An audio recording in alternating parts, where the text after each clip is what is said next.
평안하시죠? 좌우로 인사하시겠습니다. 네, 주일 아침입니다. 반갑습니다. 네.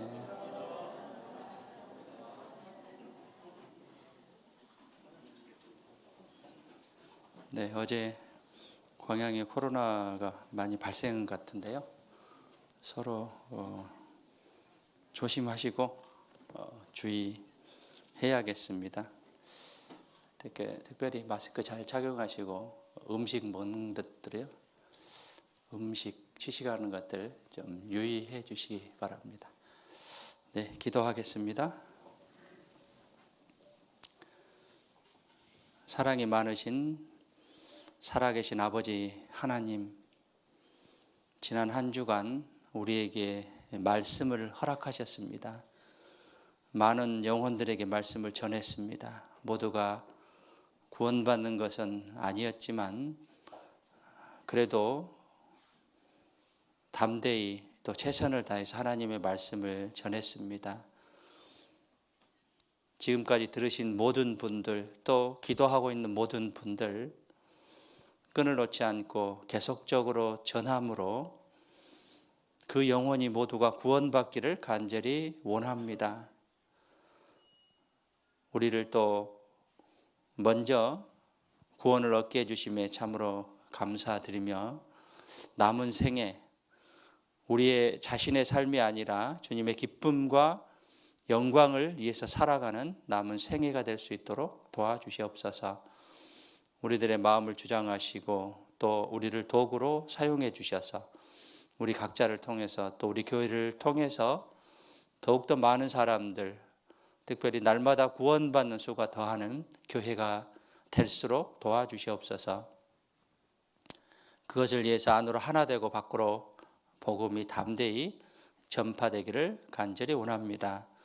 오늘 주일입니다. 함께 불러 모아주심에 감사드립니다.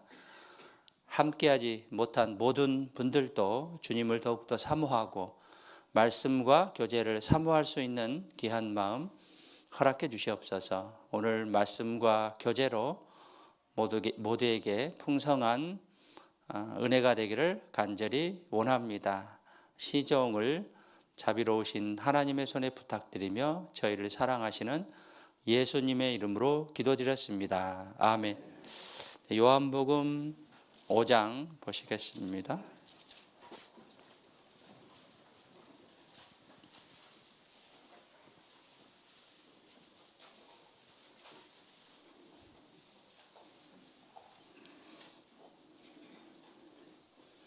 요한복음 5장 24절입니다. 24절.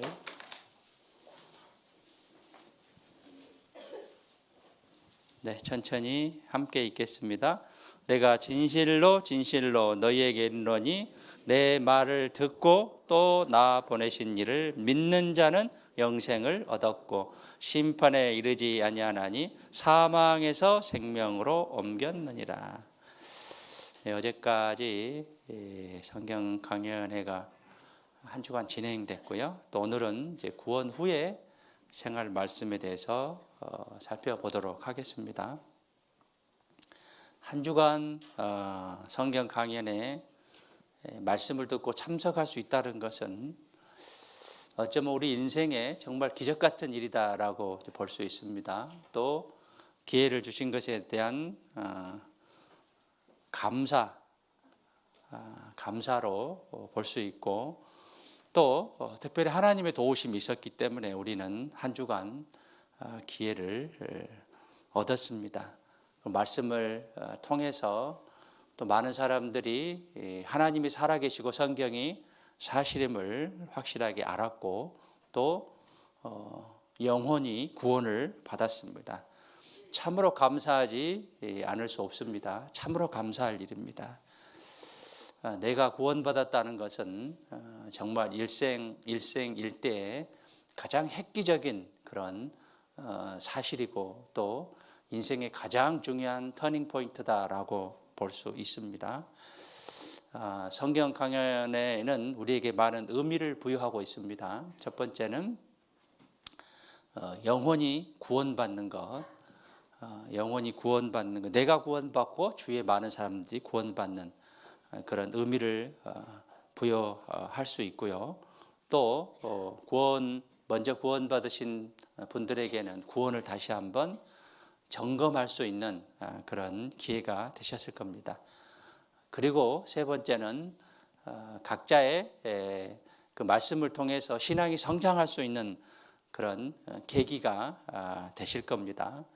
말씀을 통해서 우리는 계속적으로 내 자신에 대해서 고린도후서 13장 5절의 말씀과 같이 너희가 믿음에 있는가 너희 자신을 시험하고 너희 자신을 확증하라 라고 했는데 시험하고 확증하는 그런 시간을 가졌습니다. 신앙 성장의 계기가 되었던 것입니다. 다시 한번 하나님에 대한 존재의 사실, 그 다음에 성경에 대한 사실성, 그 다음에 우리 믿음에 대한 확신, 이런 것들을 살펴보는 좋은 기회였습니다. 거울로 치면 성경 강연의 집회는 전신 거울에 해당하다라고 볼 수 있습니다. 거울은 많은 종류의 거울이 있죠. 손거울도 있고 반신 거울도 있고 또 네모난 거울도 있고 또 둥그런 거울도 있고 전신 거울이 있는데요. 성경 강연에는 우리에게 전신 거울의 의미를 부여하고 있습니다. 내 신앙의 전체적인 상황을 다시 한번 뒤돌아보는 내 구원에 대해서 또 그간의 내 신앙의 상태에 대해서 다시 한번 뒤돌아보는 좋은 기회다라고 생각합니다. 참으로 감사할 일이고요. 여기 요한복음 5장 24절에 내가 진실로 진실로가 두 번 반복된 것은 강조의 뜻입니다. 강조하신 말씀입니다. 너희에게 이르노니 내 말을 듣고 또 나 보내신 이를 믿는 자는. 자, 여기서 우리가 주의할 말씀이 듣고 믿는 자는 영생을 얻었습니다. 믿음은 들음에서 나며 들음은 그리스도의 말씀으로 말미암았느니라. 로마서 10장 17절. 로마서 10장 10절에 마음으로 믿어 의에 이르고 입으로 시인하여 구원에 이르느니라. 즉 듣고 믿음입니다. 행함으로 믿음이 아니고 듣고 믿음으로 영생을 얻었고 심판에 이르지 아니하느니 사망에서 생명으로 옮겼느니라. 구원 받음으로 사망에서 생명으로 우리가 옮길 수 있었던 것이죠. 참으로 감사할 일이죠. 구원 받는데 우리의 행위는 1%도 없습니다. 0.1%도 없습니다. 만약에 0.1%나 1%가 구원받는데 포함이 된다고 한다면 처음에는 아주 조그만 0.1%, 1%지만 나중에는 그 0.1, 1%가 나중에는 99%, 100%가 될 것입니다. 자기 의를 드러낼 겁니다.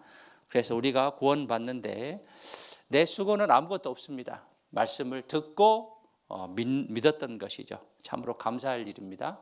전적으로 하나님이 해주신 일을 믿음으로 우리는 구원을 받을 수 있었습니다. 참으로 감사할 일입니다. 그래서 히브리서 2장 3절에 이같이 큰 구원을 등한히 여기면 어찌 피하리요. 큰 구원이 다겠습니다. 그냥 큰 구원이 아니라요. 큰을 길게 끓여야 됩니다. 큰 구원입니다. 이같이 큰 구원을 등한히 여기면 어찌 피하리요.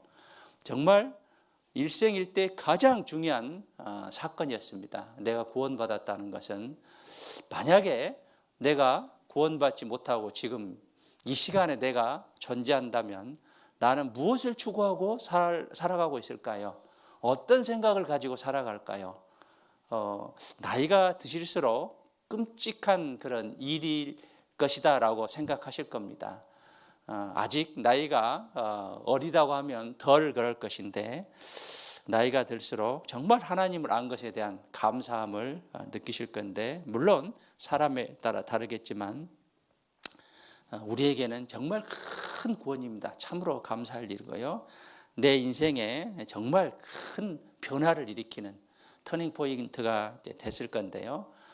그렇기 때문에 감사하고 우리에게 확실한 소망, 평안 또 마음에 정말 즐거움, 기쁨을 가지고 살아갈 수 있는 것에 감사하지 않을 수 없습니다. 고린도전서 15장 보시죠.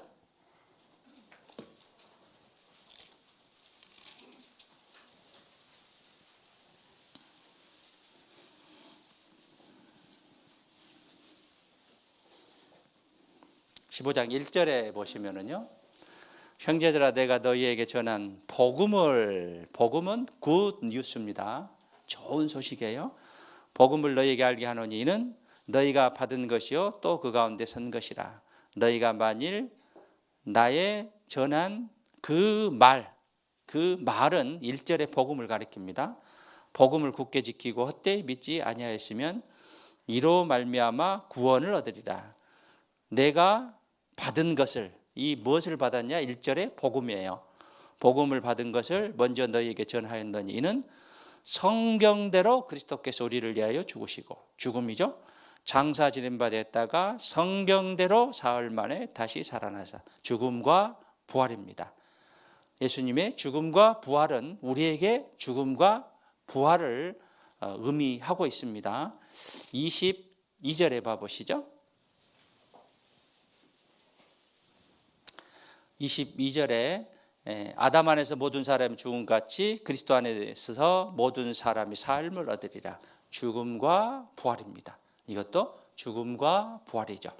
아담 안에서 모든 사람이 죽음같이, 우리는 죽을 수밖에 없는, 지옥에 갈 수밖에 없는 인생입니다. 그런데 그리스도 안에서 모든 사람이 삶을 얻을 수 있는, 우리가 부활할 수 있다는 것을 말씀하고 계신 것이고요.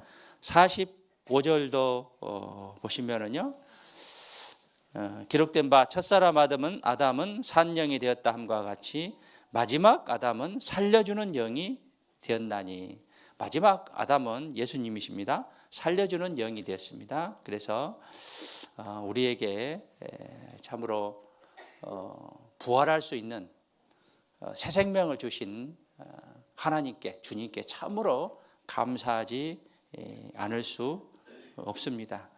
그래서 감사하는 그런 마음들을 가져야겠고요. 요한일서 4장 10절, 16절, 19절에 보면 하나님 사랑이십니다. 하나님 사랑이십니다. 예전에 어떤 어르신이요, 구원을 계속 설명하시는데 이해를 못하는 거예요. 왜 나하고 상관없는 예수가 나 때문에 죽어? 왜 예수가 나 때문에 죽어? 이해를 못하는 거예요. 받아들이질 못하는 거죠. 예수님이 어떤 분이다는 것을 받아들이질 못해요. 그래서 옆에 할아버지가 간단히 이야기합니다. 그것도 몰라? 사랑하니까. 하나님 우리를 지극히 사랑하기 때문에 목숨을 버리신 것이죠. 목숨을. 사랑하니까, 나를 사랑하니까. 부모님들은 자식의 죽음 앞에서 부모가 자식의 죽음을 대신할 수 있을까요? 없을까요? 대답 안 하시네. 대신 죽음 안 하실 거예요? 부모님들 안 하실 거예요? 할 수 있어요? 없어요? 할 수 있어요. 부모님은 내 아들, 딸을 위해서 죽음을 대신할 수 있습니다. 왜 그러죠? 사랑하니까. 말이 필요 없습니다. 말이 필요 없어요. 사랑하니까 그런 거예요. 로마서 5장에 봐보시죠.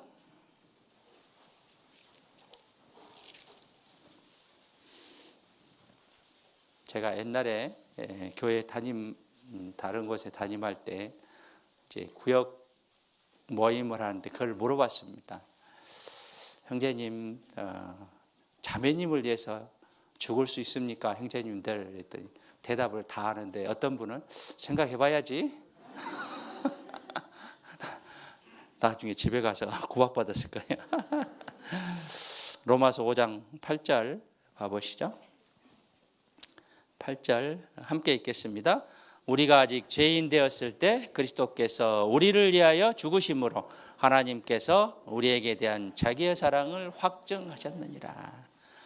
죄인 됐을 때 예수님께서 우리를 위하여 죽으심으로, 우리를 위해서 죽으심으로 하나님께서 우리에게 대한 자기 사랑을 확실히 증명해 보이셨습니다.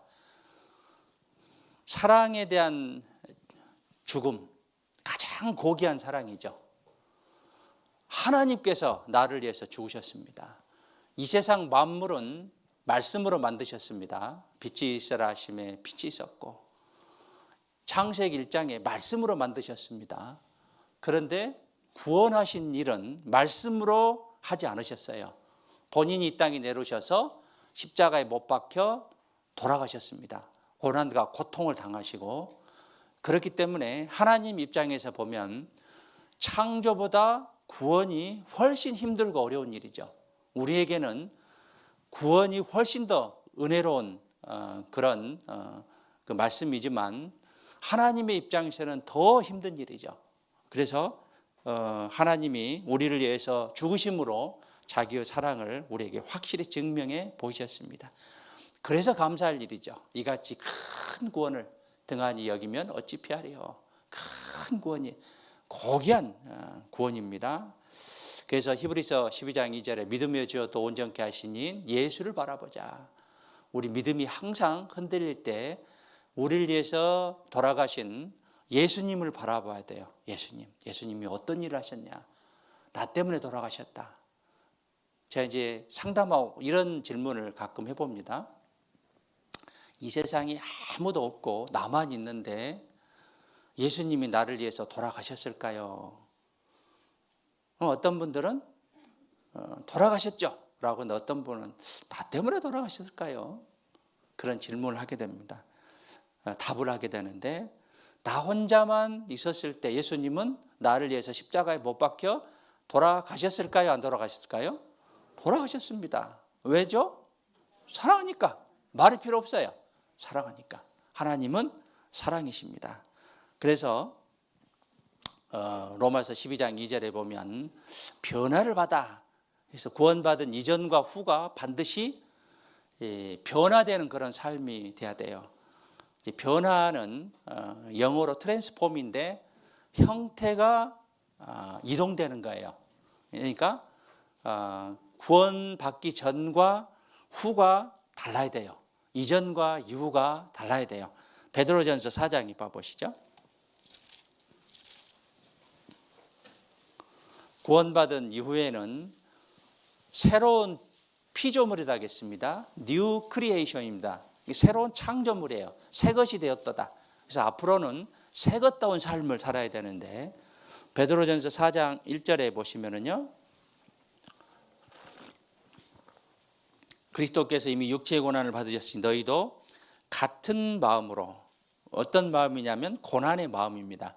갑옷을 삼으라. 이는 육체의 고난을 받은 자가 죄를 그쳤으니 그러는 다시 사람의 정욕을 좇지 않고, 우리에게 해당되는 말씀입니다. 오직 하나님의 뜻을 좇아 육체의 남은 때를 살게 하려 합니다. 나를 구원해 주셨기 때문에 이제 육체의 남은 때를 하나님의 뜻을 좇아 살게 하는 그런 삶.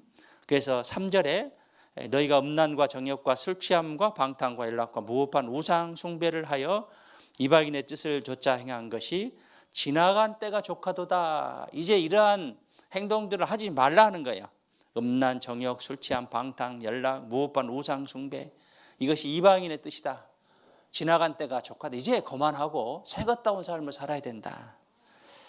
제가 오래전에 어떤 형제님이 이제 제가 우연히 이제 시내를 나갔는데 형제님을 만났습니다. 근데 형제님이 담배를 피우고 있었어요. 나를 보니까 좀 창피하잖아요. 담배를 얼른 호주머니에 넣더라고요. 옷이 아마 탔을 것 같아요. 어떻게 처리를 했는가는 모르겠는데 부끄럽잖아요. 다른 사람들 보면 구원받은 사람들 만나고 그러면 부끄럽잖아요. 정리하셔야 됩니다. 정리하셔야 돼요. 물론 쉽게 되지는 않겠지만 하나님의 자녀로서는 마땅히 끊고 맺음이 분명하라라고 말씀하셨습니다. 에스겔 16장에 봐보시죠.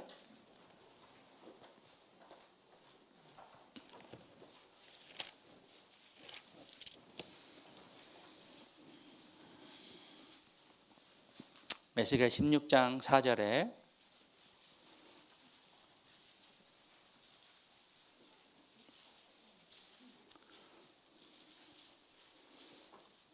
구약 1169페이지입니다. 1169페이지 4절 5절 함께 읽겠습니다. 너의 난 것을 말하건대 내가 날 때 내 배꼽줄을 자르지 아니하였고 너를 물로 씻어 정결케 하지 아니하였고 내게 소금을 뿌리지 아니하였고 너를 강보로 싸지도 아니하였나니 너를 돌아보아 이 중에 한 가지라도 내게 행하여 너를 긍휼히 여긴 자가 없었으므로 내가 나던 날에 내 몸이 꺼림바 되어 내가 들에 버렸었느니라.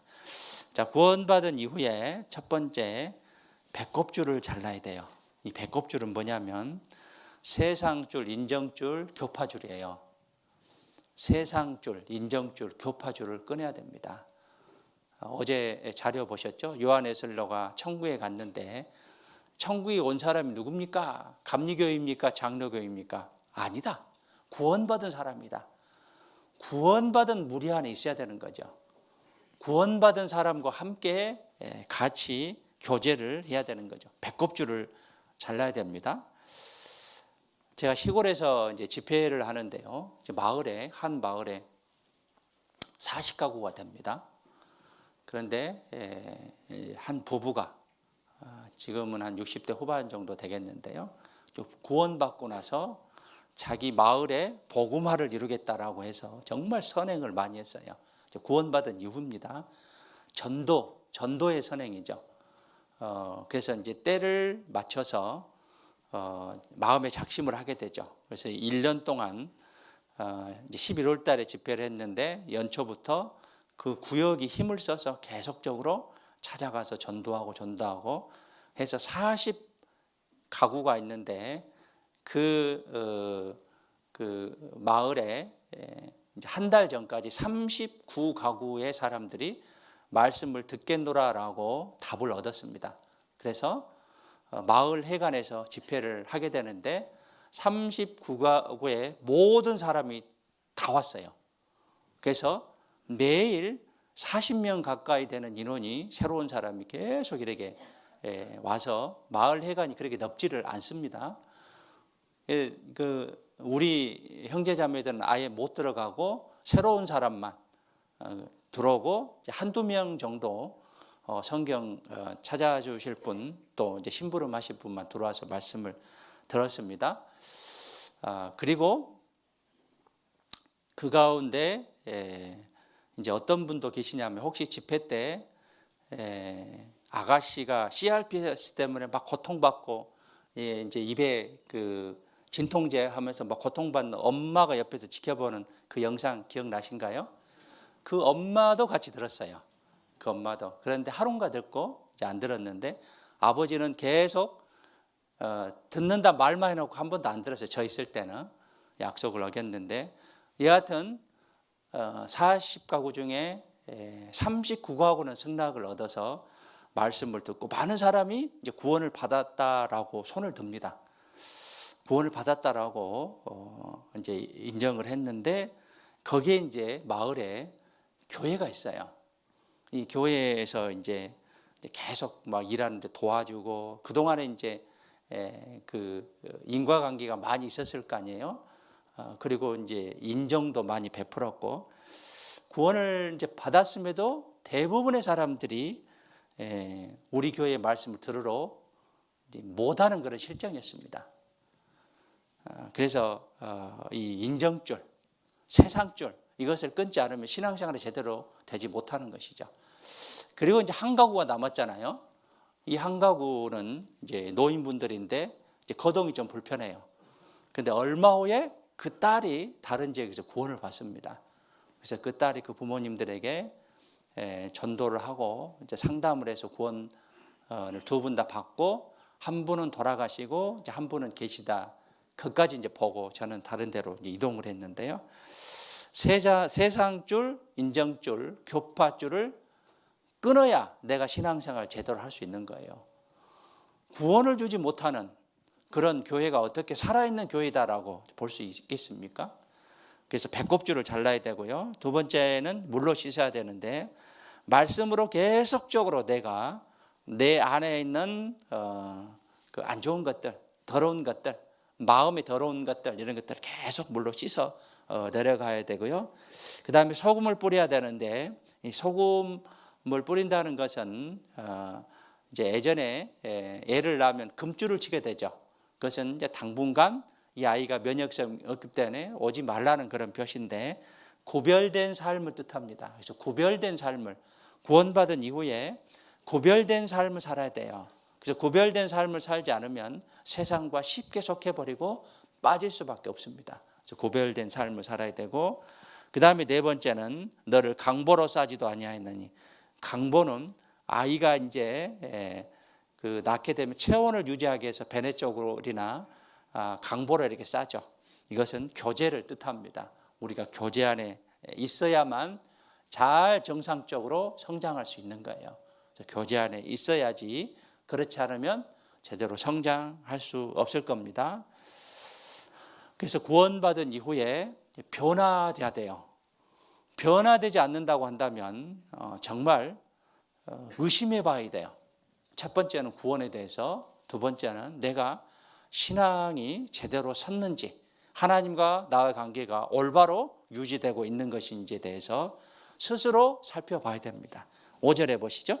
너를 돌아봐 이 중에 한 가지라도 내게 행하여 너를 긍휼히 여긴 자가 없었으므로 네가 나던 날에 내 몸이 꺼림바되었다는 것은 천하게 여기고 또 멸시를 받고 라는 그런 뜻입니다. 꺼림바되어 내가 들에 버려웠었느니라. 애가 낳았는데 들에 버려지면 어떻게 돼요? 죽어버리는 거죠. 그래서 구별된 삶 또 말씀으로 깨끗게 하지 않고 교제에 떠난 그런 삶들은 정상적인 성장이 안 되죠. 정상적인 성장이 안 돼요. 한 몇 년 전에 어떤 그 청년 자매가 한 2년 정도 교제를 떠났습니다. 그리고 이제 저를 찾아와서 이제 앞으로 열심히 하겠습니다. 그럼 그동안 마음의 상태가 어땠냐라고 물어보니까 피폐했습니다. 피폐해졌습니다라고 표현을 하더라고요. 교제를 떠나고 말씀을 떠나면 피폐한 삶이 돼요. 피폐한. 신앙생활, 제가 이제까지 신앙생활을 하면서 철칙이 있습니다. 이 철칙이 뭐냐면 신앙이 망하면 인생도 망한다. 신앙이 망하면 인생도 망한다. 그래서 하나님과 함께하는 동행하는 그런 삶은 정말 중요하다라고 볼 수 있어요. 하나님이 도와주신다라고 약속하셨는데 내가 떠나버린다면 하나님이 도와주시지 않아요. 당분간 하나님은 우리를 거리를 두실 겁니다. 물론 버리지는 않겠죠. 시편 121편에 봐보시죠.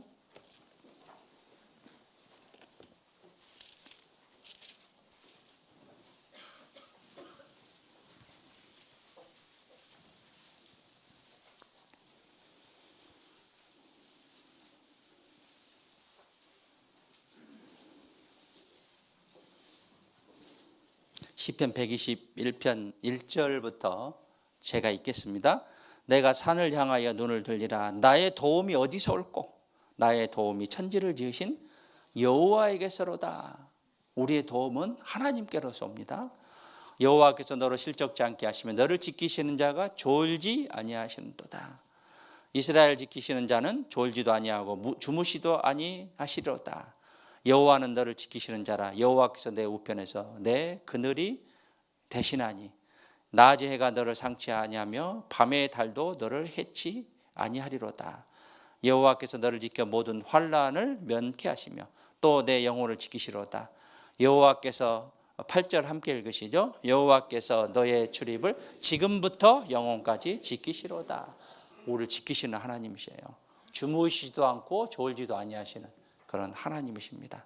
만약에 하나님이 주무시거나 졸면 우리 인생들은 살 수가 없어요. 잠깐만 존다 하더라도 이 지구의 환경이 급격한 변화가 있을 겁니다. 하나님은 우리를 지키시는 자입니다. 여기 6절에 낮의 해가 너를 상치 아니하며 햇빛을 계속 쬐게 되면 어느 정도는 괜찮지만 계속적으로 하게 되면 우리에게 해로운 그런 그 성분도 있습니다. 자외선 같은. 밤의 달도 마찬가지입니다. 만약에 밤에 달빛이 있는데 그대로 노출돼서 자고 나면 몸에 많은 이상을 느끼게 될 겁니다. 그래서 하나님이 우리를 지켜주지 않으신다면 정말 우리는 한시도 살 수 없다는 것을 꼭 명심하셔야 되고, 구원받은 우리가 하나님과 동행하는 그런 삶을 살지 않는다고 한다면 우리는 피폐한 그런 삶을 살 겁니다. 하나님께서는 구원받은 순간에 우리에게 어제 말씀대로 성령을 주셨어요. 성령을 주셨습니다. 그래서 우리가 하나님을 아바 아버지라 부를 수 있게 했는데 성령으로 인치셨습니다. 도장을 찍으셨어요. 그래서 우리가 성령의 집, 성전이다라고 고린도전서 6장과 고린도후서 6장에 이제 기록하고 있는데요. 신앙생활은 하나님과 함께하는 그런 삶이고, 또 자원에서 자발적으로 하나님께 보답하는 삶이에요. 보답하는 삶. 그래서 여기 왼쪽에 보시면 시편 116편 11절에 함께 같이, 한쪽이 좀 가려지긴 했는데요, 암송할 걸로 생각하시고 함께 읽어보시죠. 여호와께서 내게 주신 모든 은혜를 무엇으로 보답할꼬.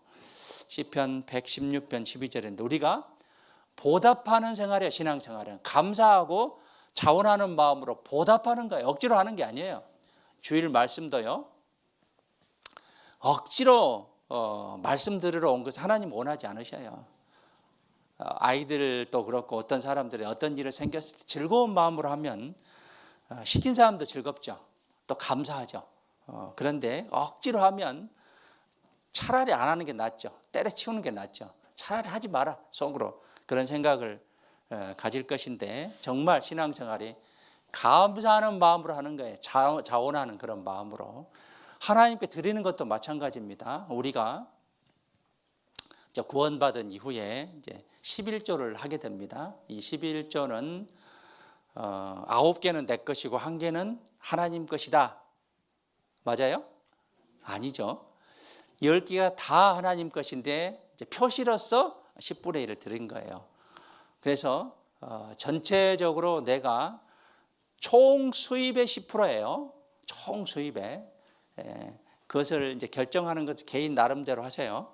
그것은 하나님께 감사함으로 드린 거예요. 감사함으로.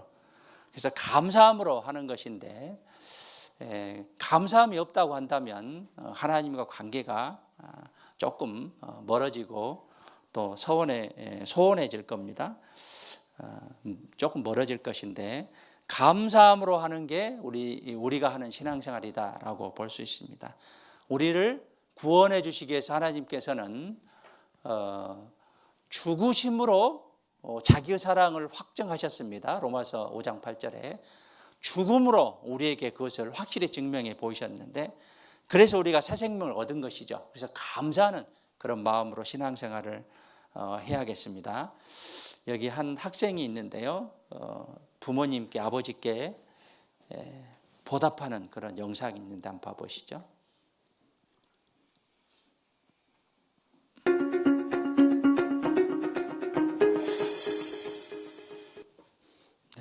감동적인 이야기죠. 정말 착한 아들인 것 같습니다. 자기가 낳은 아들이 아버지를 살렸습니다. 간은 이식에도 한 번 재생이 된다고 합니다. 그래서 아들이 간을 이식했지만 약 80% 정도 재생이 된다고 합니다. 여하튼 고등학생이 아들이 아버지에 대한 그런 보답하는 그런 장면이, 우리 구원받은 우리가 하나님께 보답하는 그런 마음의 자세가 아니겠는가라는 그런 교훈을 얻어볼 수 있습니다. 아들 되시는 분들, 아버지를 위해서 간 드릴 수 있죠? 왜 웃으세요? 대답은 안 하시고. 대답이 확실하지 않네요. 시편 119편 보시죠.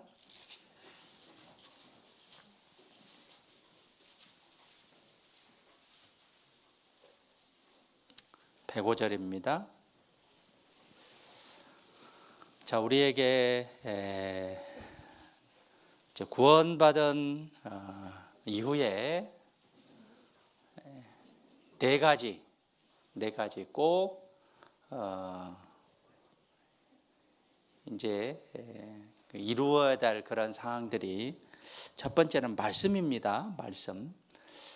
그래서 시편 119편 105절 함께 읽겠습니다. 주의 말씀은 내 발의 등이요 내 길의 빛이니이다. 말씀이 우리 발의 등이고 길의 빛입니다. 그래서 밤에 빛이 없다 한다고 하면 많은 사고가 날 겁니다. 가다가 넘어지기도 하고 부딪히기도 하고, 등과 빛이다라고 이제 볼 수 있습니다. 말씀이 우리 인생을 비춰주는 등과 빛의 모습이다라고 볼 수 있고요. 97절에 봐보면은요, 내가 주의 법을 어찌 그리 사랑하는지요, 내가 그것을 종일 묵상하나이다. 주의 계명이 항상 나와 함께하므로 그것이, 이 말씀이 나로 원수보다 지혜롭게 하나이다. 내가 주의 증거를 묵상함으로 나의 명철함이 나의 모든 스승보다 승하며, 주의 법도를 지킴으로 나의 명철함이 노인보다 승하나이다. 승하다라는 것은 이기다라는 그런 이제 뜻인데, 그 말씀이 나를 명철하게 하고 나를 지혜롭게 합니다. 스승보다도 지혜롭게 하고 노인보다도 지혜롭게 하는 그런 역할을 하는 게 말씀이죠. 그래서 스승 많이 아시는 분이죠. 그리고 이제 노인분들은 인생의 경험이 많기 때문에 지혜가 많죠. 그렇지만 말씀은 이 스승과 노인보다도 훨씬 더 지혜롭게 한다라고 이제 말씀하고 계십니다. 9절에 봐보시죠. 앞으로 넘어가서 9절에, 청년이 무엇으로 그 행실을 깨끗게 하리까? 주의 말씀을 따라 삼갈 것이니다.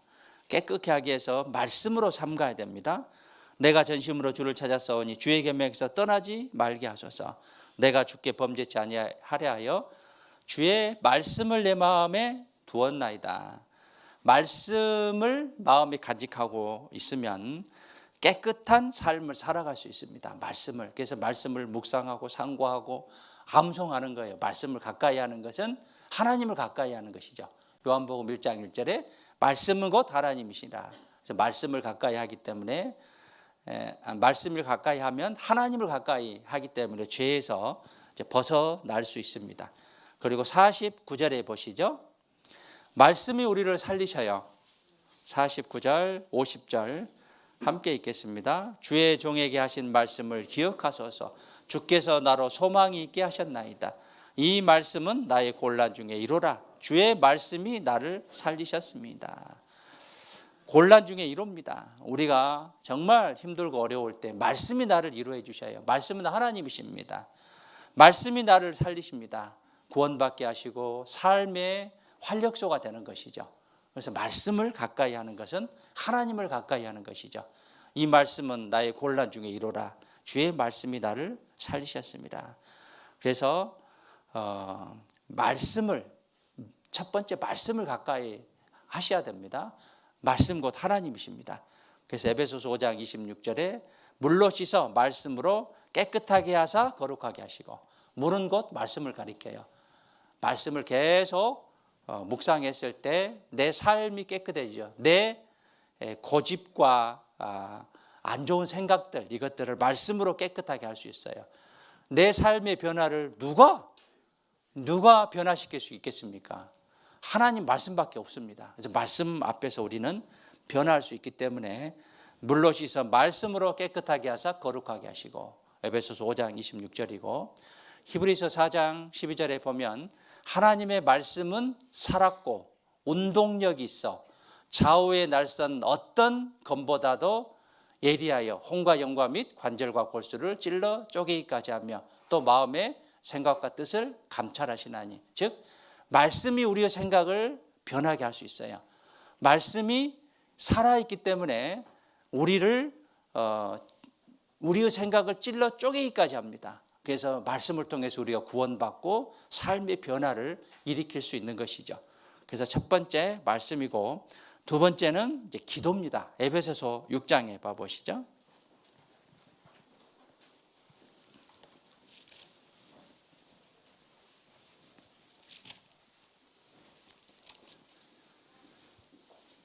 육 장 18절에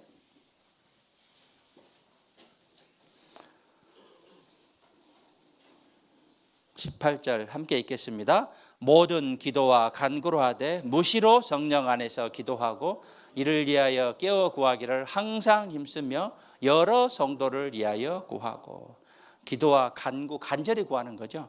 무시로, 무시는 시도 때도 없이, 영어로 always, 언제나 무시로 성령 안에서 기도하고 이를 위하여 깨어 구하기를 항상 힘쓰며 여러 성도를 위해서 기도하고 깨어 구하기를 항상 힘쓰고. 기도는 하나님의 능력을 끌어내리는 거죠. 하나님과 대화하고 영적인 호흡입니다. 그래서 간절한 기도가 필요합니다. 하나님은 전지전능하신 분이죠. 하나님의 능력을 끌어내리는 게 기도입니다. 기도.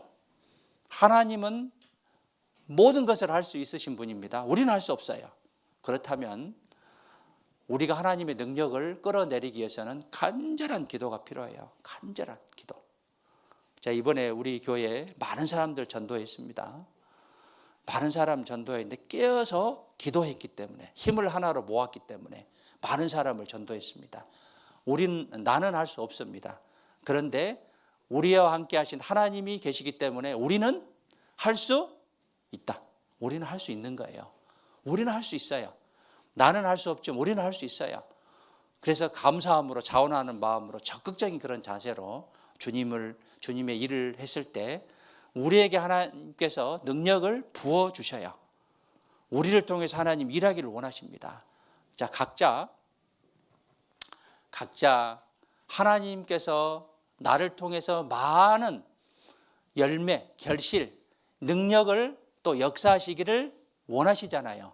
그렇다면 나를 통해서 많은 열매를 맺기 위해서 나는 어떠한 자세를 가져야 되냐면, 내가 하나님께 모든 것을 드렸을 때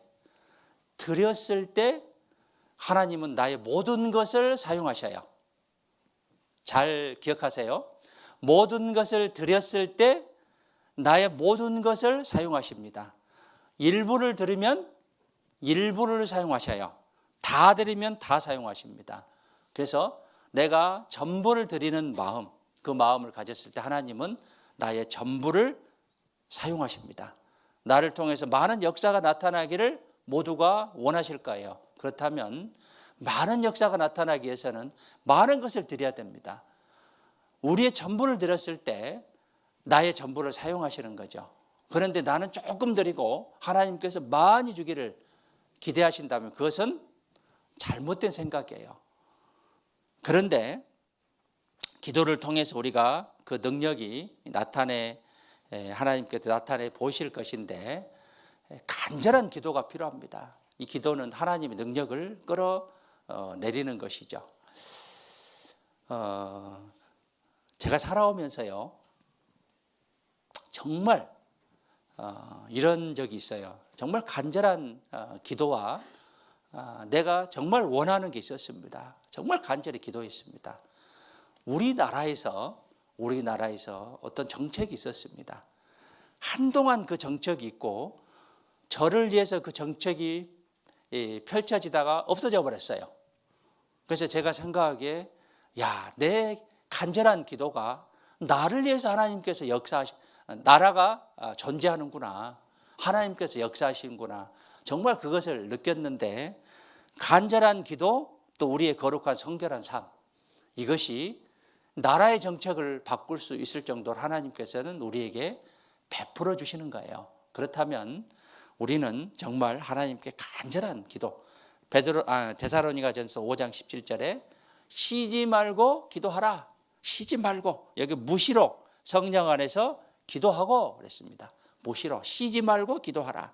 사무엘상 12장 23절에 보면 기도하기를 쉬는 죄, 하는 것이 쉬는 것이 죄다라고 했습니다. 그래서 우리가 쉬지 말고 기도를 해야겠고요. 그 다음에 이제 세 번째는 교제입니다. 교제. 요한복음 15장에 보시죠.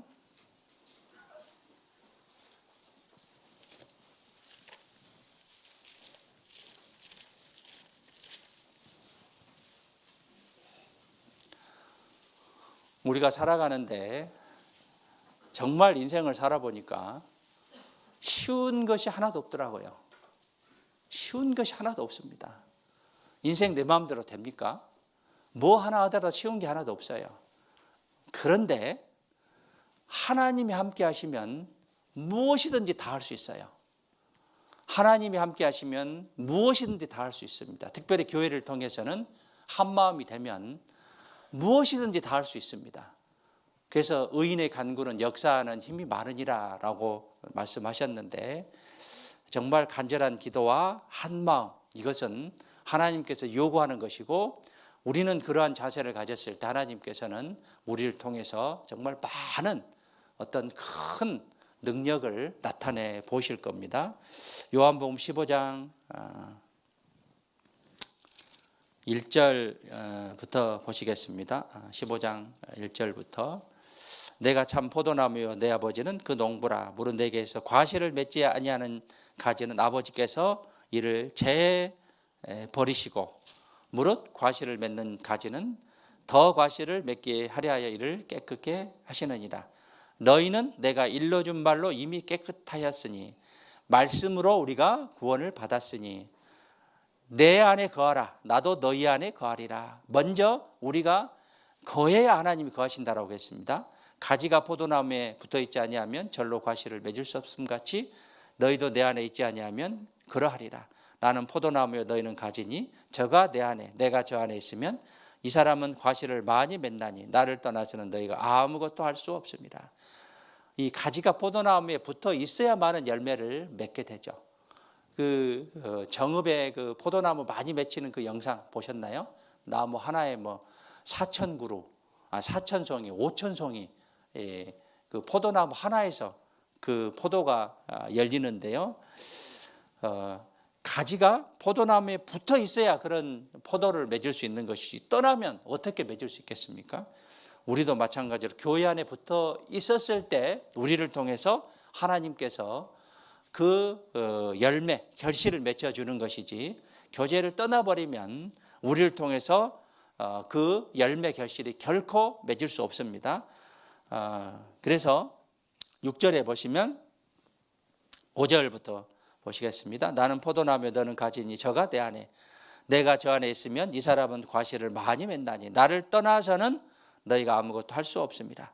사람이 내 안에 거하지 아니하면 가지처럼 밖에 버려 말라지나니 사람들이 이것을 모아다가 불에 던져 사르느니라. 우리가 교제를 떠나버리면요 신앙도 망하지만 인생도 망해요. 버림받습니다. 그렇기 때문에 정말 교제 안에 붙어 있어야 되고요. 7절에 함께 읽겠습니다. 너희가 내 안에 거하고 내 말이 너희 안에 거하면 무엇이든지 원하는 대로 구하라. 그리하면 이루리라. 주 안에 거했을 때 원하는 대로 구하면 하나님께서 이루어 주신다라고 약속하셨어요. 주 안에 거했을 때입니다. 거했을 때 원하는 대로 구하라. 그러면 이루리라라고 했습니다. 그래서 교제 안에, 교회 안에 거하는 것은 참으로 중요하다라고 이제 볼 수 있고요. 8절에 그냥 8절에 너희가 과실을 많이 맺으면 내 아버지께서 영광을 받으실 것이요 너희가 내 제자가 되리라. 아버지께서 나를 사랑하신 같이 나도 너희를 사랑하였으니 나의 사랑 안에 거하라. 내가 아버지의 계명을 지켜 그의 사랑 안에 거하는 같이 너희도 내 계명을 지키면 내 사랑 안에 거하리라. 교제는 무엇보다도 참으로 중요합니다. 교제 안에 머물러야 우리를 통해서 하나님께서 많은 결실을 나타내 보이십니다. 교제는 하나님과 함께하는 것입니다. 하나님과 함께하는 것이에요. 교제 안에, 교회 안에 머물렀을 때 하나님께서는 우리를 통해서 많은 결실, 열매를 맺어 주실 겁니다. 말라기 3장에 보시면 우리의 교제하는 것을 기념책에 기록하신다라고 기록하고 있는데 말라기 3장에 봐보시죠.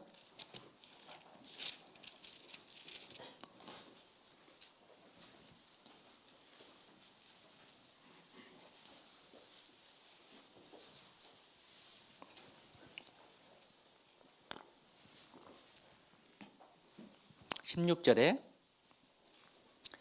그때 여호와를 경외하는 자들의 피차의 말하매, 피차의 말하매, 교제를 뜻합니다. 여호와께서 그것을 분명히 들으시고, 교제를 분명히 들으시고, 여호와를 경외하는 자와 그 이름을 존중히 생각하는 자를 위하여 여호와 앞에 있는 기념책에 기록하셨느니라. 나의 모든 행위들, 교제하는 그런 모습들 분명히 들으시고 기억하시고 기념책에 기록하신다라고 했습니다. 모든 행위들, 또 마음까지도 포함이겠죠. 모든 우리의 구원받은 후의 생활을 기념책에 기록하시는 그런 하나님이셔요. 내가 교제에 잘 나온 것도 기록하고 계시고, 또 교제에 안 나온 것도 기록하시고, 또 하나님의 말씀에 순종하는 것, 교회에 순종하는 것 기록하고 계시고, 또 하나님의 말씀에 불순종하는 것도 기록하시고요. 17절에 만군의 여호와가 이루노라. 내가 나의 정한 날에 그들로 나의 특별한 소유를 삼을 것이요. 그러니까 교제 안에 잘 머무르고 정말 주님을 위해서 사는 사람을 특별한 소유로 삼는다라고 했어요. 특별한 소유가 영어 성경에 my jewels, 무슨 뜻이냐? 나의 보배다, 보물이다, 보석이다. 교제 안에 있는 것을 참으로 보물같이, 보석같이 여긴다라는 뜻입니다. 그래서 교제 안에 머무른 것을 하나님께서는 정말 우리를 보배롭게, 보석같이 여기는 그런 하나님이시죠. 특별한 소유를 삼을 것이요, 또 사람이 자기를 섬기는 아들을 아낌같이 내가 그들을 아끼리니 그때 너희가 돌아와서 의인과 악인이며 하나님을 섬기는 자와 섬기지 아니한 자를 분별하리라. 섬기는 자, 섬기지 않은 자, 여기도 하나님께서 구별하십니다. 구분하십니다. 분별하리라라는 그 말씀의 다른 성경에는 차이를 다시 한번 보게 될 것이다 라고 기록하고 있는데, 섬기느냐 섬기지 않느냐 이것도 하나님께서 기록하시고 그것을 기억하셔서 우리에게 그 결과를 주님 앞에 섰을 때 나타내 보실 겁니다. 섬기는 자는 특별한 소유로 삼을 것이고, 그 다음에 섬기지 않는 자는 그에 대한 응당한 대가가 있을 겁니다. 그래서 하나님 모든 것을 기억하시는 그런 분이시다라고 볼 수 있고요. 고린도전서 9장에 보시죠. 그리고 네 번째는 이제 교제죠.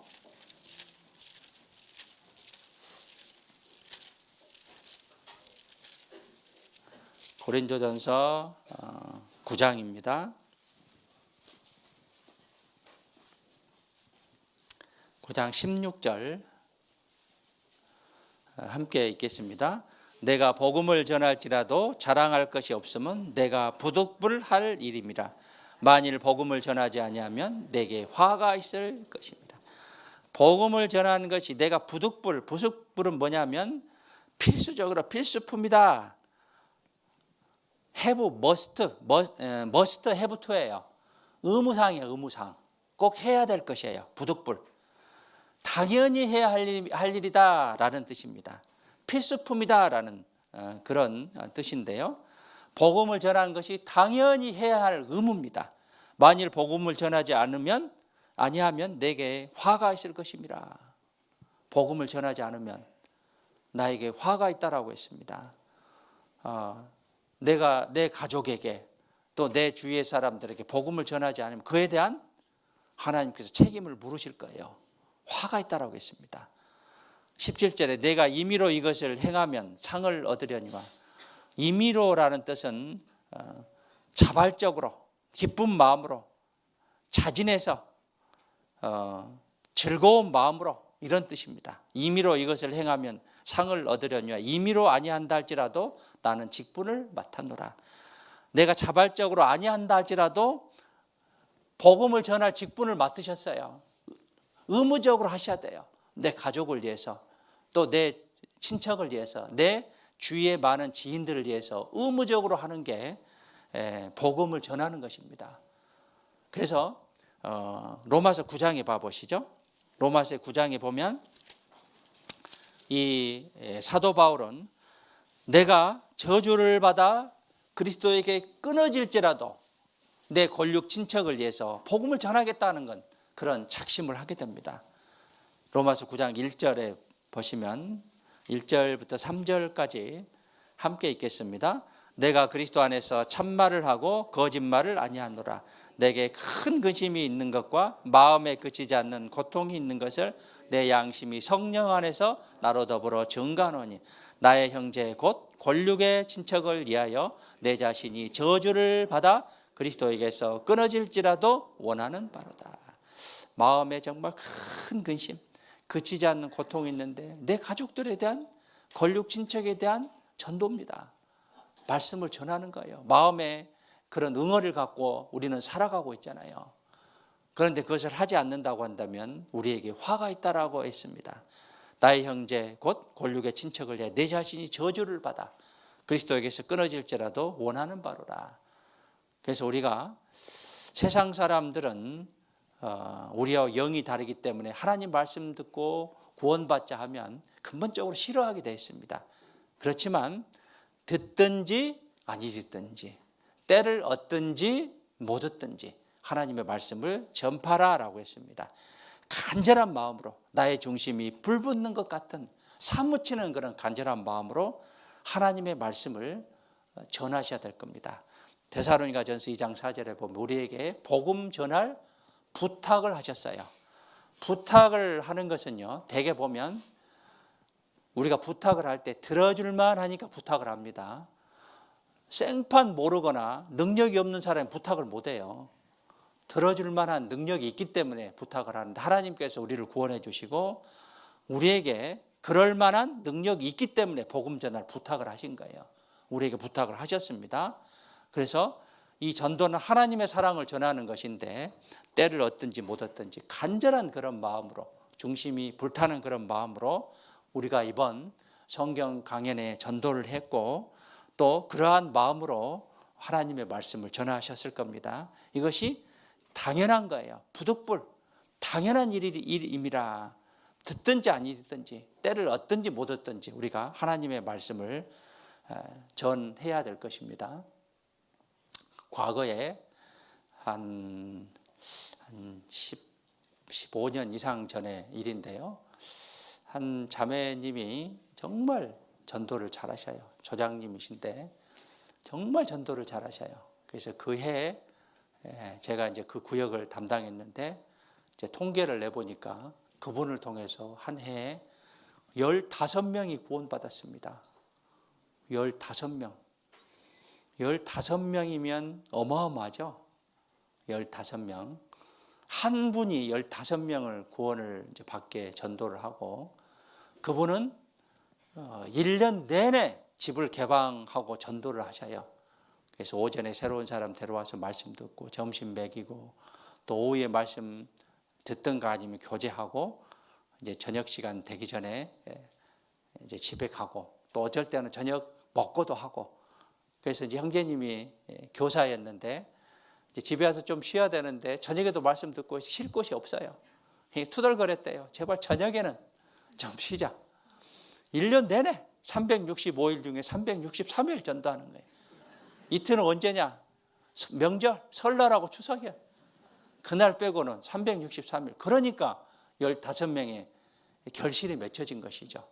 그래서 그 구역에서 그 조장님이 열심히 하니까 이제 그 구역 식구들도 열심히 할 수밖에 없죠. 이제 연말에 쭉 조사해 보니까 29명 구원받았다. 29명이면요. 제가 이제 지난번 교회에서 이제 교회 2곳이 자립이 됐는데 38명, 40명 애들 포함해서 이렇게 이제 한 교회가 자립을 했습니다. 29명이면 그 집 애들 포함하면 한 교회예요. 교회가 1년에 구원받은 거죠. 얼마나 대단합니까? 희생과 수고가 있었기 때문에 가능한 거죠. 정말 간절한 마음으로 담대함으로. 그러면 그분이 언변이 뛰어나냐? 그렇지도 않아요. 그럼 말이 별로 없어요. 전도하는 비결이 뭐냐라고 물어보니까 전도하는 사람에게 믿음을 준다는 믿음. 믿음을 줘서 그분들에게 말씀을 전해서 그 주변에 있는 사람들은 거의 다 구원받았어요. 그 주변에 있는 사람들. 그리고 지금도 지금도 수양에 가면 그분은 항상 옆에 새로운 사람이 있어요. 전도를 위해서 태어나신 것 같아. 전도를 위해서 살기 때문에 그분을 통해서 많은 역사가 있는데, 이제 가끔 수양회나 또 이제 춘축에 만나면 지금은 자기가 이제 힘이 많이 빠졌대요. 그렇지만 항상 옆에 새로운 분이 있어요. 하여튼 그런 간절함 또 담대함이 있기 때문에 그분을 통해서 하나님의 말씀이 전해지고 구원의 역사가 있는데, 우리도 마찬가지로 각 개인을 통해서 그런 역사가 나타났으면 참으로 좋겠습니다. 내가 할 수 없다라고 생각할지 모르겠지만 할 수 있어요. 충분히 할 수 있습니다. 내 마음의 문제예요. 그래서 고린도 후서 8장 12절에 어떤 말씀이 기록됐다고요? 할 마음만 있으면 있는 대로 받으실 터요. 마음이 있느냐 없느냐, 이게 중요하다는 거죠. 마음이 있느냐 없느냐, 내가 간절한 마음, 담대한 마음, 이것이 있느냐 없느냐, 이것이 중요한 거죠. 그래서 간절한 마음으로 전했을 때 하나님께서는 우리를 통해서 반드시 그 결실을 맺게 해 주실 겁니다. 그래서 우리가 그런 당연한 마음들을 가지고 전도를 할 필요가 있겠습니다. 여기 영상 한번 봐보시죠.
A number of years ago, in a Baptist church in Crystal Palace in southern London, the Sunday morning service was closing, and a stranger stood up at the back, raised his hand, he said, "Excuse me, Pastor, can I share a little testimony?"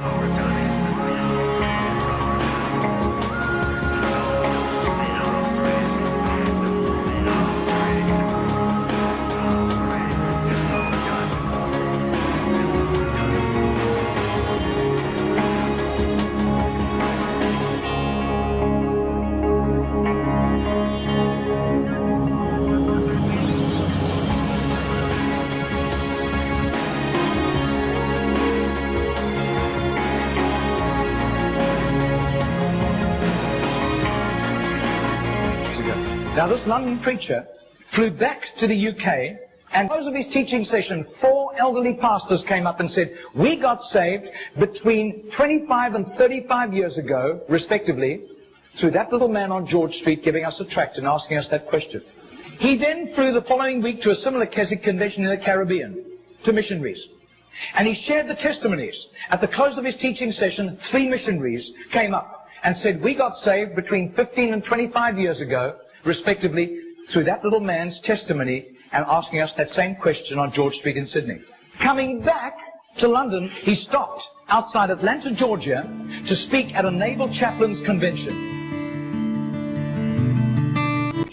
for 5,000 Indian missionaries in a remote corner of northeastern India. And at the end, the Indian missionary in charge, a humble little man, took him home to his humble little home for a simple meal. And he said, "How did you, as a Hindu, come to Christ?" He said, "One bout of diplomatic service took me to Sydney. And I was doing some last-minute shopping laden with parcels of toys and clothing for my children, walking down George Street. And this courteous little white-haired man stepped out in front of me, offered me a pamphlet, and said, 'Excuse me, sir, are you saved? If you die tonight, are you going to heaven?'" The splendor of the King,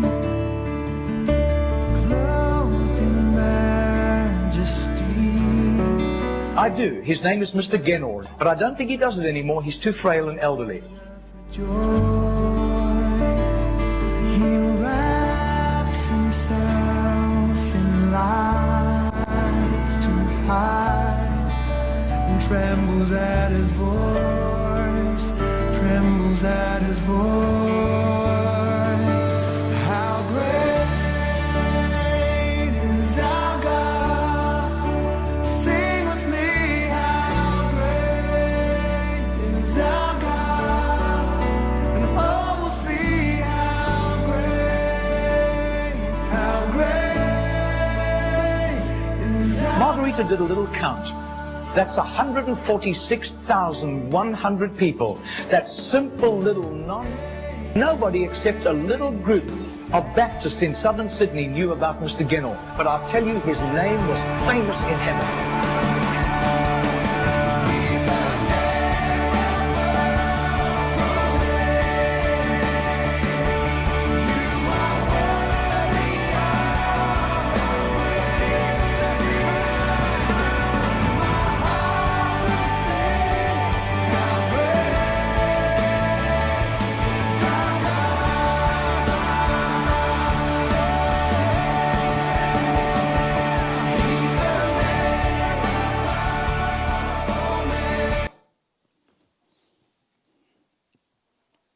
네, 제나라는 사람이 14만 6천 명을 전도를 했는데요.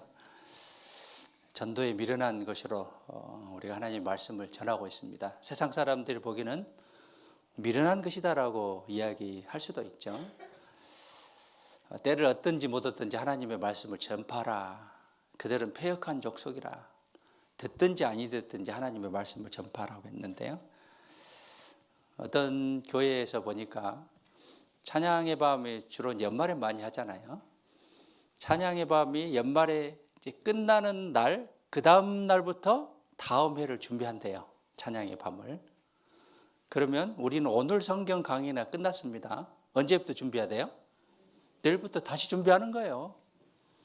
우리 일상, 생활이 되는 거죠, 생활이. 닥쳐서 하니까 이게 결과가 안 좋을 수도 있어요. 그래서 우리가 깨어있는 그런 삶들을 살지 않으면 우리를 통해서 하나님의 역사가 나타나지 않을 겁니다. 우리 마음에 정말 중심이 불붙는 것 같은 그런 간절한 마음으로 듣든지 아니 듣든지 때를 얻든지 못 얻든지 하나님의 말씀을 전하셔야겠습니다. 그래서 우리에게 구원받은 이후에 네 가지 사항이죠. 네 가지 사항.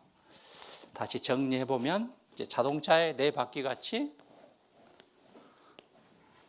이 자동차입니다. 자동차야.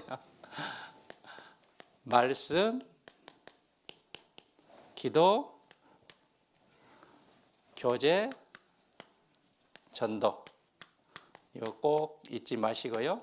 이제 구원은 세 가지로 분류할 수 있죠. 첫 번째 영혼 구원. 영원히 구원받는 것이고, 두 번째는 구원받은 이후에 생활 구원을 두렵고 떨림으로 우리가 이루어 나가야 됩니다. 이것은 거룩함을 요구합니다. 거룩한 삶, 또 성결한 삶, 우리가 주님 앞에 설 때까지 거룩하고 성결한 삶을 살아야겠고요. 세 번째는 이제 몸의 구원이죠. 주님 오실 때 신령한 몸으로 변해서 하나님께로 가는 것인데, 영혼 구원이 이루어진다면 몸의 구원은 자동적으로 이루어질 것입니다. 그래서 구원받은 이후에 말씀, 기도, 교제, 전도 끊임없이 계속적으로 이루어 나가시기 바랍니다. 히브리서 12장 보시죠. 그런데 구원받은 이후에 우리에게 하나님께서 사랑하시기 때문에 말씀대로 살지 않으면 징계가 주어져요.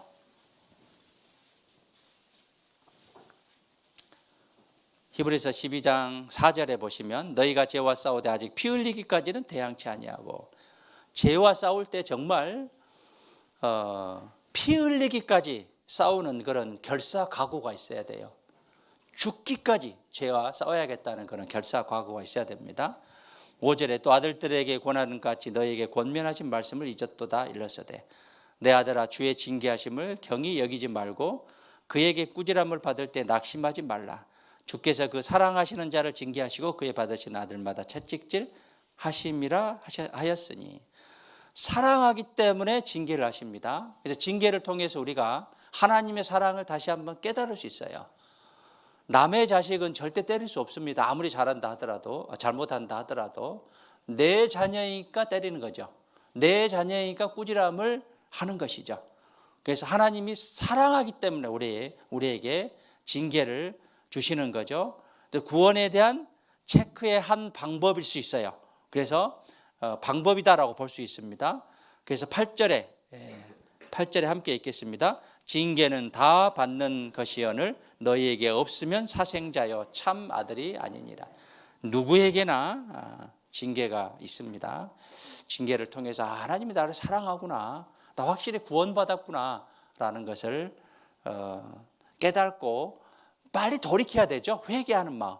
내가 잘못했기 때문에, 매를 맞기 때문에 빨리 회개하는 그런 마음들을 가져야 되고요. 11절에 무릇 징계가 당시에는 즐거워 보이지 않고 슬퍼 보이나 후에 그로 말미암아 연달한 자에게, 연달은 연습하다 훈련하다는 뜻입니다.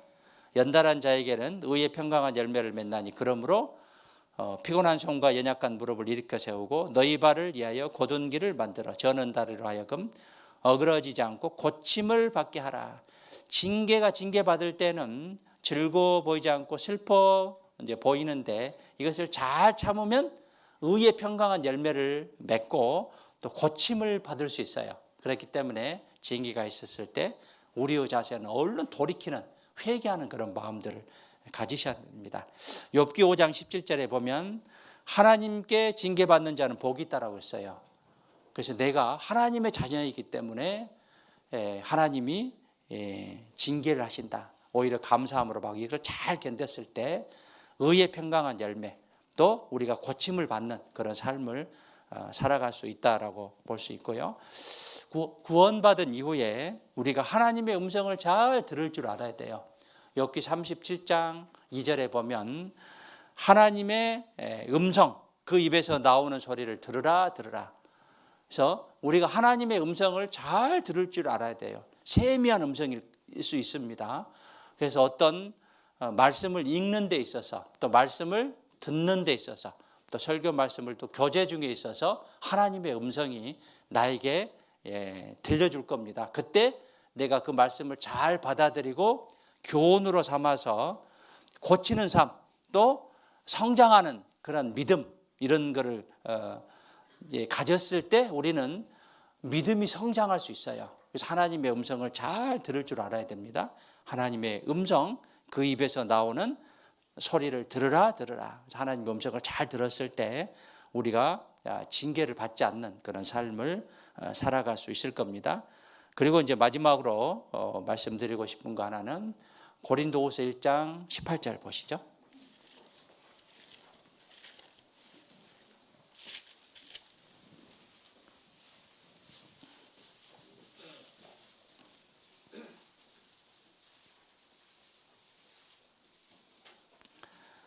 고린도후서 1장 18절 함께 읽겠습니다. 하나님은 미쁘시니라. 우리가 너에게 한 말은 예하고 아니라 함이 없느니라. 우리가 하나님 말씀 앞에서요, 우리가 대답할 말은 예밖에 없어요. 예 하겠습니다. 네, 제가 하겠습니다. 제가 먼저 하겠습니다. 제가 먼저. 이사야 6장 8절에 보면 내가 누구를 보내면 누가 우리를 위하여 갈꼬. 그래서 이사야가 이렇게 대답하죠. 내가 여기 있나이다. 쟤를 보내소서. 아니죠. 나를 보내소서. 나를 제가 하겠습니다. 자원하는 그런 마음, 기뻐서 대답하는 그런 마음. 이게 우리가 마음에 가지고 대답할 그런 말이죠. 사무엘상 15장 22절에 보면 순종이 제사보다 낫고 듣는 것이 수양이 기름보다 낫다. 즉 제사 지내기에서 좋은 것을 남겨뒀는데 사울이 그 필요 없다는 얘기예요. 순종이 제사보다 낫다는 거예요. 순종하는 것을 하나님은 요구하십니다. 예하고 아니라 함이 없노라. 아니라 하는 것은 우리 입술에 아예 없습니다. 예, 그렇게 하겠습니다. 제가 하겠습니다. 19절에 우리 곧 나와 실로아노와 디모데로 말미암아 너희 가운데 전파된 하나님의 아들 예수 그리스도는 예하고 아니라 함이 되지 아니하였으니 저에게는 예만 되었느니라. 하나님의 약속은 얼마든지 그리스도 안에서 예가 되니, 예는 예스예요. 예스. 예시가 아니라 예스, 예가 되니 그런즉 그로 말미암아 우리가 아멘하여 하나님께 영광을 돌리게 되느니라. 아멘이 뭡니까? 네, 그렇게 하겠습니다. 제가 하겠습니다. 동의합니다. 라는 그런 뜻입니다. 예하고 아니라 함이 없느라. 그래서 예만 하는 그런 삶이 돼야 되고요. 아니라 하는 그런 대답은 절대 있을 수 없습니다. 결과적으로 요한계시록 22장 12절에 보면 보라 내가 속회하리니 내가 줄상이 내게 있어 각 사람에게 그의 일한 대로 갚아주리라. 각 사람에게 우리의 한 행위대로 마음 먹은 대로 하나님 갚아주신다라고 했습니다. 그래서 우리가 어떠한 삶을 살 것이냐 계산을 다 하나님이 하고 계셔요. 하나님 앞에 가면 그 상급에 깜짝 놀랄 거예요. 내가 열심히 살았느냐 살지 못했느냐. 각자의 직분의 그 상급이 다른 것은 아닙니다. 직분에 얼마만큼 충성하느냐, 내가 위치에서 얼마만큼 충성하느냐에 따라 그 상급은 결정됩니다. 그래서 내가 모든 곳에서 하나님과 관계가 정말 원활하는 그런 신앙생활이 됐으면 좋겠습니다. 로마서 14장에 보시죠. 우리의 이제 남은 삶의 각오입니다. 남은 삶의 각오인데 14장 로마서 14장 7절 8절입니다. 함께 읽겠습니다. 우리 중에 누구든지 자기를 위하여 사는 자가 없고 자기를 위하여 죽는 자도 없도다. 우리가 살아도 주를 위하여 살고 죽어도 주를 위하여 죽나니 그러므로 사나 죽으나 우리가 주의 것이로다. 우리는 이미 한번 죽었습니다. 영원히 죽었어요. 다시 태어났어요. born again, 다시 태어난 거예요. 그래서 앞으로 우리의 삶은 다시 태어나게 해주신 하나님을 위해서, 주님을 위해서 살아가는 삶이 올바른 삶이죠. 삶의 목표고 방향입니다. 그래서 내 자신을 위한 삶, 내 욕심을 위한 삶, 내 어떤 고집과 생각을 위한 삶, 이거 버리시고 주님을 위한 삶, 정말 살아도 주를 위하여, 죽어도 주를 위하여 죽는 그러한 삶이 구원받은 사람의 삶의 목적이고 목표고 방향이다라고 볼 수 있습니다. 주님을 위한 삶, 그러한 삶을 남은 생에 영위하셨으면 좋겠습니다. 디도서 2장 마지막으로 보시겠습니다. 디모데 후서 다음에 디도서 2장입니다. 우리를 구원해 주신 목적이 기록됐는데요. 디도서 2장 14절입니다. 함께 읽겠습니다. 그가 우리를 대신하여 자신을 주심은 모든 불법에서 우리를 구속하시고 우리를 깨끗하게 하사 선한 일에 열심하는 칭백성이 되게 하려 하심이라. 우리를 구원해 주신 목적은 선한 일에 열심하는 칭백성이 되게 하기 위해서 우리를 구원해 주셨어요. 선한 일, 선한 일이 어떤 일입니까? 선한 일이 말씀에 정말 많이 기록됐습니다. 말씀 안에 사는 것, 기도하면서 또 교제하면서 전도하는 그런 삶들, 특별히 전도하는 것에 우리가 최고의 목표고 주님을 가장 기쁘시게 하는 그런 삶인데, 구원받게 해주신 목적은 하나님께서 선한 일에 열심히 하는 친백성이 되게 위해서 우리를 구원해 주셨고 나를 위해서 십자가에 못 박혀 돌아가신 거죠. 그래서 앞으로 우리가 선한 일에 열심하는 친백성이 되는 그런 삶을 살았으면 좋겠습니다. 구원받은 이후에 두 가지 이제 행사가 있는데요. 첫 번째는 성찬식이고 두 번째는 침례식입니다. 성찬식은 이제 떡과 포도주를 통해서, 떡은 예수님의 몸, 피는 예수님의 피를 상징하는데, 그것을 통해서 우리를 구원해 주신 것을 기념하고 하나님의 말씀을 전하고 또 자기를 살피는 그런 역할을 하는 그런 시기인데, 이제 고린도전서 11장과 이제 고린도전서 10장에 이제 기록하고 있습니다. 그런데 지금은 이제 코로나 시대이기 때문에 그것은 하지 못하고 성찬식이 있다는 것을 꼭 기억하시고요.